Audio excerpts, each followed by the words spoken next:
इस वक्त दीपक वोरा भी हमें दिख रहे हैं और दीपक वोरा तो कई बार हमें अमेरिका से ही ज्वाइन करते हैं। आज मुझे आपकी लोकेशन तो नहीं मालूम है दीपक सर, लेकिन मुझे इतना मालूम है कि अमेरिका को और चीन को दोनों को आप बहुत अच्छे से समझते हैं। तो मुझे ये बताइए, चीन तो नहीं, शी जिनपिंग तो नहीं आ रहे हैं, चीन आ रहा है, शी जिनपिंग नहीं आ रहे हैं, लेकिन उनकी छाप पूरी G20 समिट पे है कि जिनपिंग नहीं आ रहे, जिनपिंग नहीं आ रहे। तो अभी जब बाइडन आएंगे और उनकी पीएम मोदी से जो बायलैटरल होगी उसमें भी जिनपिंग की छाप दिखेगी क्या? आभारी हूँ सर कि आपने ये मौका दिया है आपके शानदार चैनल पर शरीक होने का। मैं न्यूयॉर्क में हूँ, सुबह के 8:40 हुए हैं, तापमान 22 डिग्री सेल्सियस है और वर्षा होने वाली। आपसे बहुत कुछ सीखता, लेकिन मेरे गुरु फॉरेन सेक्रेटरी शशांक को आपने अभी सुना है, उनके सामने मैं क्या कर सकता हूँ। जो कुछ मैं जानता हूँ उन्हीं से सीखा, उनके कदमों में बैठ के सीखा है मैंने। सर, आप अभी बात कर रहे हैं कि tingling dingling ping pong ding dong जो भी इसका नाम है, ये नहीं आ रहा, बहुत अच्छी बात है।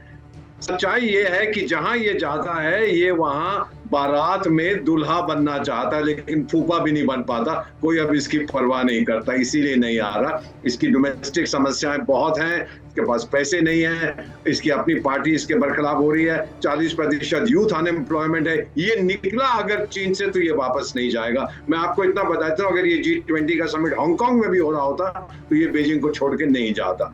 दूसरी चीज है सर कि अंतरराष्ट्रीय छवि इसकी बिल्कुल खत्म हो चुकी है। डेट रिलीफ एक बहुत बड़ा मुद्दा होगा G20 में। चीन ने इतना डेट क्रेडिट दे रखा है, पैसे दे रखे हैं कितने 150 देशों को, अब वो वापस नहीं कर पा रहे। तो जहां डेट रिलीफ की बात करते हैं, चीन को बुखार चढ़ जाता है, क्योंकि पैसा लेना वो जानता है, माफ करना वो नहीं जानता है। तो बड़ी अच्छी बात है कि पिंग पोंग नहीं आ रहे।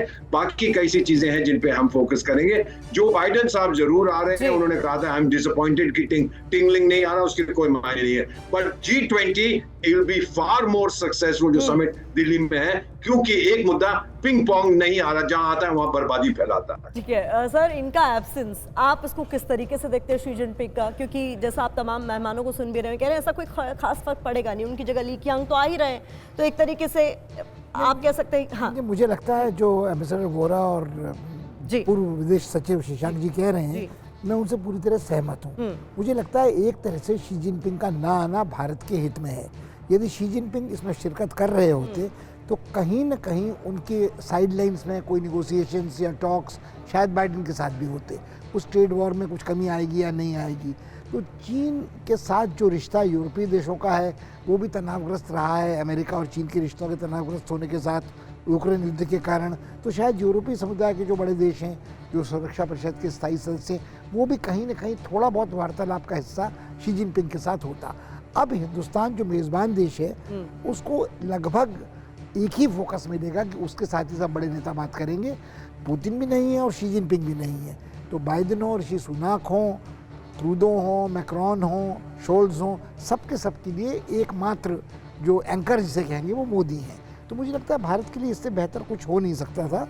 और चीन ने खुद मेरे ख्याल में अब तक की बात बिल्कुल कई बार स्पष्ट कर दी है कि वो भारत को अपना प्रतिस्पर्धी प्रतिद्वंदी ही नहीं दुश्मन समझता है। जिस तरह की हरकतें उन्होंने बड़ी बात है नक्शे के प्रकाशन से की, या जिस तरह का समर्थन उनका आतंकवाद को पाकिस्तान में प्रायोजित मिलता रहा है, वो कोई मौका छोड़ते नहीं है कि भारत को चिमूटी काटना तो छोड़िए, अब लात घूंसे मारने वाली बात होती है। और भारत बहुत संयम बरतता है। मगर मुझे लगता है, मेरा व्यक्तिगत मानना ये है कि अनुभवी राजनीतिक यहाँ हैं, वो संयम की राय बताएंगे कि भारत के लिए वो समय आ गया है कि हम चीन को शत्रु मानकर चले, घोषित सार्वजनिक रूप से। ये आपने बड़ी लाइन कही सर, कि अब वो समय आ गया है कि चीन को अब हम शत्रु मानकर चलें।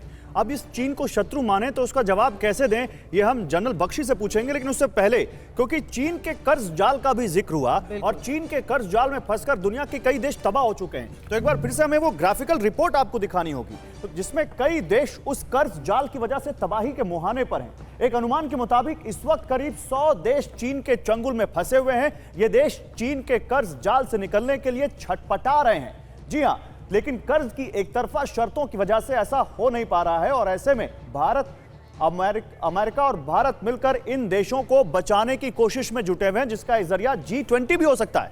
देखिए, एक तरफ भारत श्रीलंका और नेपाल जैसे पड़ोसियों की मदद में जुटा है, तो दूसरी तरफ अमेरिका ने G7 देशों के साथ मिलकर बिल्ड बैक बेटर वर्ल्ड यानी B3W के जरिए चीन के जाल में फंसे देशों की मदद शुरू की है। अमेरिका ने जापान और ऑस्ट्रेलिया के साथ मिलकर ब्लू डॉट नेटवर्क यानी BDN के जरिए भी ऐसी पहल शुरू की है। तो अंतर्राष्ट्रीय मुद्रा कोष और वर्ल्ड बैंक की नीतियों में बदलाव कर भी चीन के कर्ज जाल में फंसे देशों की मदद करने की कोशिश शुरू की गई है।